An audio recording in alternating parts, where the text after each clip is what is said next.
Picture this. A 12-year-old girl, small frame honor roll student clutching her backpack like it's a life raft as she sinks into the leather seat of first class. Her name's Alyssa Carter. Bright eyes, skin the color of rich mahogany, and a mind already too familiar with how the world can shrink you down before you even get a chance to stand tall. She's shivering, trying to rub warmth into her arms because the vent above her head is blasting cold air like a cruel joke. And when the cart of soft blue blankets rolls through the cabin, when every single passenger around her gets one, she whispers, polite, hopeful, "Excuse me, could I please have a blanket too?" The flight attendant, Tiffany, doesn't lean in, doesn't soften. She straightens, lets her voice carry across rows of sleepy travelers and says, "These aren't for everyone." Just like that. A sentence sharp enough to cut through skin and bone. You could feel the air in the cabin freeze harder than the vent above her. Alyssa shrinks back into her seat, cheeks hot, fighting the sting in her eyes. She's 12. 12. And in that moment, all the trophies, all the science projects, all the late nights bent over a microscope with her dad cheering her on, none of it matters. What the cabin sees is a little black girl told she doesn't belong. Now here's the twist. No one on Flight 334 knew. Alyssa's father isn't just some parent waiting at baggage claim. He's Marcus Carter, head of global operations for the very airline she's sitting on.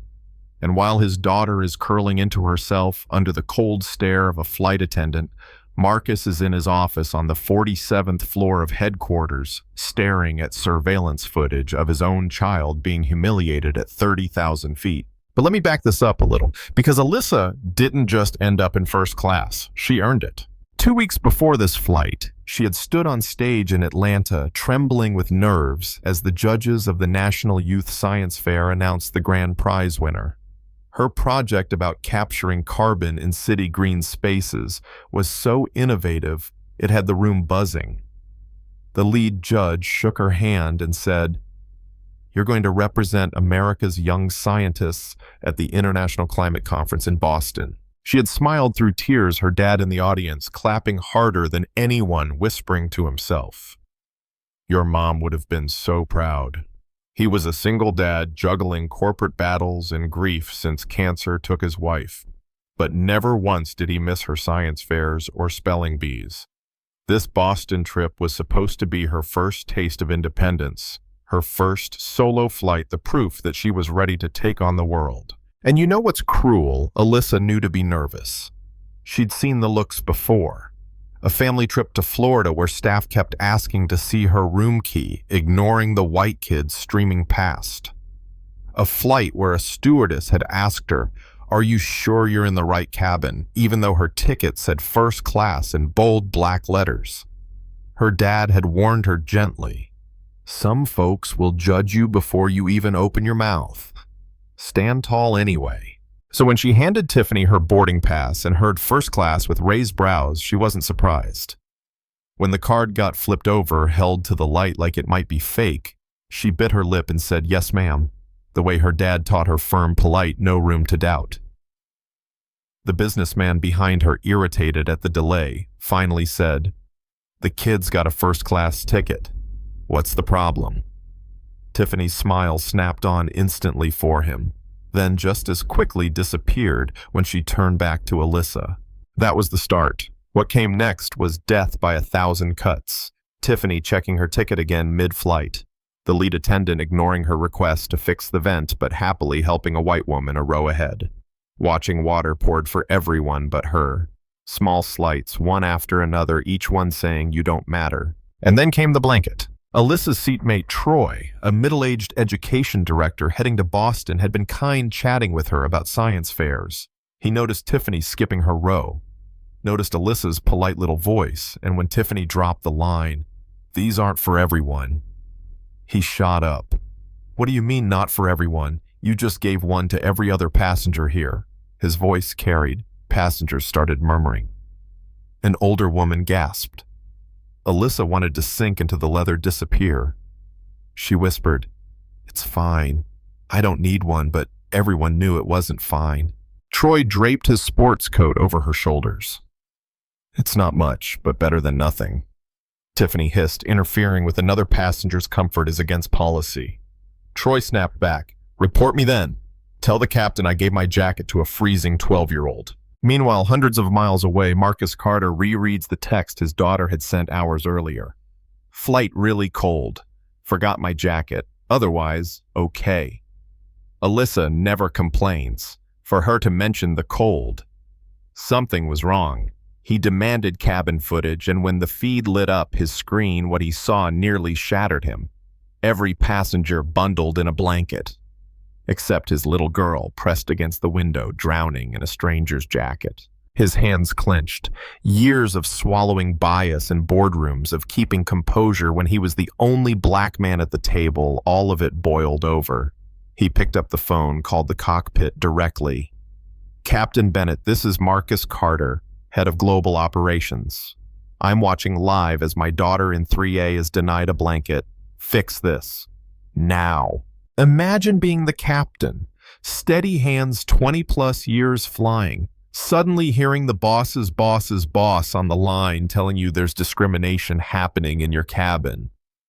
He left the controls to his co-pilot, walked straight down the aisle, and there it was, a child trembling under a man's jacket, the only one left bare. In the galley, he asked Brandon, the lead attendant. Why doesn't 3A have a blanket? Brandon stammered. We ran short.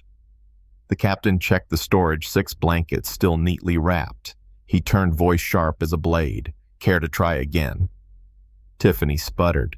She was disruptive. The captain cut her off, posture like steel. Your discretion does not extend to discrimination.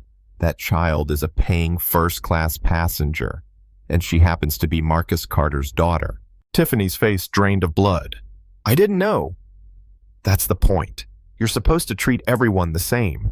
The captain walked back, crouched by Alyssa's seat, handed her a blanket and a steaming cup of hot chocolate. He spoke softly so the cabin wouldn't hear. Your father sends his regards. And I'm sorry this happened. Alyssa's lips trembled, whispering, thank you. Back in the cockpit, he made the call. We're diverting. We're removing the crew member from duty. Minutes later, the PA crackled, ladies and gentlemen, due to a crew issue, we'll be landing in Cleveland. The cabin buzzed, speculation flying. Tiffany stood, frozen mask of professionalism hiding the storm beneath.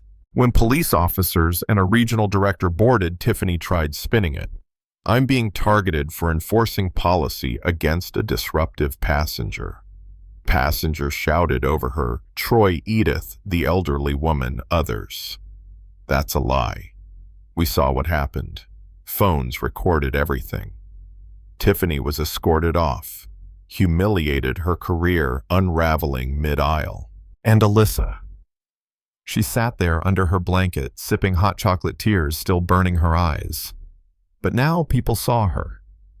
Not as a problem, as a child who deserved better. When the plane finally touched Boston hours late, cameras were waiting. Marcus had flown in himself, waiting at the gate. Alyssa dropped her bag, ran into his arms, whispered, Dad, you didn't have to come. He held her tight. Yes, I did. Reporters swarmed, asking if it was true, if discrimination happened on a United flight.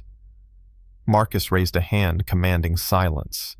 Tonight, my daughter was denied basic dignity because of the color of her skin.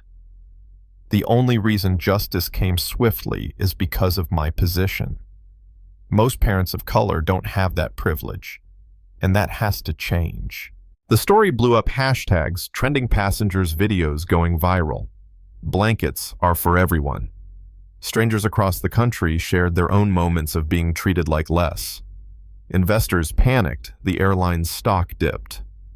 By morning, talk shows weren't just discussing Alyssa, they were debating the industry, the patterns, the quiet everyday slights people of color live with on planes and hotels, at restaurants. At the climate conference, Alyssa walked on stage to a standing ovation before she even opened her mouth. She paused, steadied herself, and said, I know many of you heard about what happened on my flight. But I'm not here to talk about that. I'm here to talk about science. And she delivered flawless, passionate, inspiring. The ovation at the end was thunderous. But here's the thing. Tiffany wasn't done. She went on TV later claiming she was the victim of cancel culture, that she treated everyone the same, that she was punished only because Alyssa's father was powerful. Some people bought it. Others pointed to the pile of past complaints uncovered against her. The internet split debates raged. And maybe that's the part that stings the most. Without Marcus's title, without cameras rolling, would Alyssa's voice have mattered? So let me ask you, what do you think? Was Tiffany just scapegoated because of who Alyssa's father was? Or was this a long overdue reckoning for behavior that had gone unchecked too long? And deeper than that, how many voices never get heard because their parents don't sit in corporate boardrooms? Drop your thoughts in the comments. Share if you've ever witnessed something like this on a flight, in a store, anywhere. Because Alyssa's story isn't just about a blanket, it's about dignity and the fight to be seen as equal when the world tries to tell you you're not.